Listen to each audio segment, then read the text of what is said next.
بندگی میں ایک خاص اہم بات یہ ہے کہ جب اللہ تبارک و تعالیٰ کا کوئی حکم آ جائے تو بندے کو یہ حق نہیں پہنچتا کہ اللہ میاں سے یہ پوچھے کہ اللہ یہ حکم آپ نے مجھے کیوں دیا، اس کی کیا وجہ ہے، اس کی کیا حکمت ہے۔ یہ بات پوچھنے کا حق نہیں رکھتا کوئی شخص۔ بے شک اللہ تعالیٰ کے ہر حکم میں حکمت ہے، فائدہ ہے، اور اس کا اللہ تعالیٰ کا ہر حکم کسی نہ کسی فائدے پر، مصلحت پر مبنی ہے۔ لیکن کسی شخص کا یہ کہنا کہ مجھے پہلے حکمت بتاؤ اور مصلحت بتاؤ، اگر یہ مصلحت میری سمجھ میں آئے گی تو میں حکم پر عمل کروں گا، نہیں سمجھ میں آئے گی تو نہیں کروں گا، تو یہ بندگی نہیں ہے۔ اور میں تو اس لیے میں کہہ رہا ہوں کہ آج کل عام طور پر جب شریعت کا کوئی حکم لوگوں کو بتایا جاتا ہے تو آج کل یہ سوال بکثرت ہوتا ہے، لوگ پوچھتے ہیں کہ اس حکم کے پیچھے لاجک کیا ہے، اس کے پیچھے لاجک بتاؤ کیا ہے۔ اور اس کا مطلب یہ ہوتا ہے کہ اگر ہماری سمجھ میں اس کی لاجک نہیں آئے گی تو ہم اس کو نہیں مانیں گے۔ یہ پہلے پوچھتے ہیں کہ لاجک بتاؤ۔ اگر آج کی دنیا میں کہا جاتا ہے بھائی سود حرام ہے مثال کے طور پر، تو اکثر و بیشتر لوگ پوچھتے ہیں بھائی سود کی یہ لاجک کیا ہے، یہ حرام ہونے کی لاجک کیا ہے، اس کے پیچھے کیا، اس کا آبجیکٹو کیا ہے، اس کے پیچھے کیا مقصد ہے کہ کیوں حرام کیا گیا۔ جواب یہ بھی دیا جا سکتا ہے کہ بہت سارے فوائد ہیں، اور آج کی دنیا نے تو ثابت کر دیا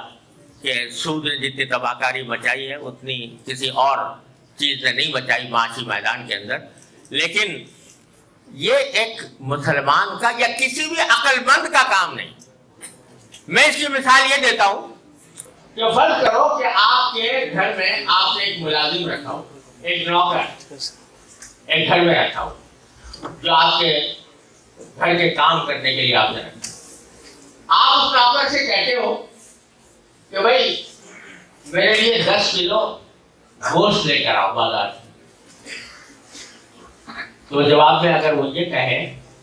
کہ صاحب کیوں لاؤں، پہلے آپ مجھے لاجک بتائیے، 10 کلو کیوں لاؤں؟ آپ کو 2 آدمی گھر میں ہیں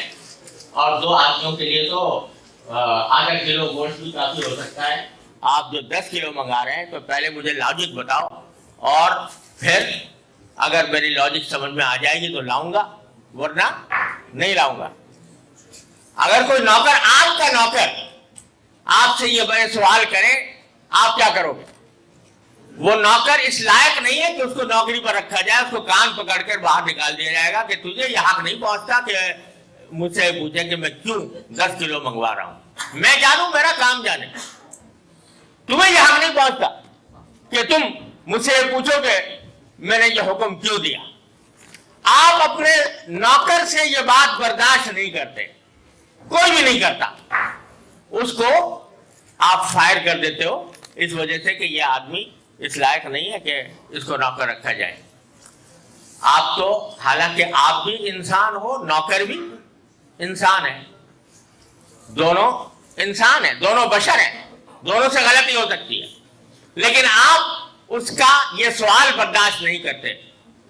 لیکن اللہ تبارک و تعالیٰ اگر آپ سے یہ کہے کہ فلاں کام کرو یا فلاں کام نہ کرو،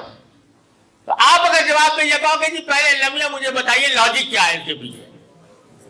اور اس کے پیچھے کیا مصلحت اور کیا حکمت ہے، جب تک کہ میں یہ نہیں سمجھوں گا اس وقت تک میں عمل نہیں کروں گا، تو بتاؤ یہ بندگی ہوئی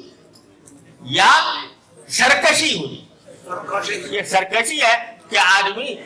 انسان یہ کہے کہ میں تو پہلے لاجک سمجھوں گا۔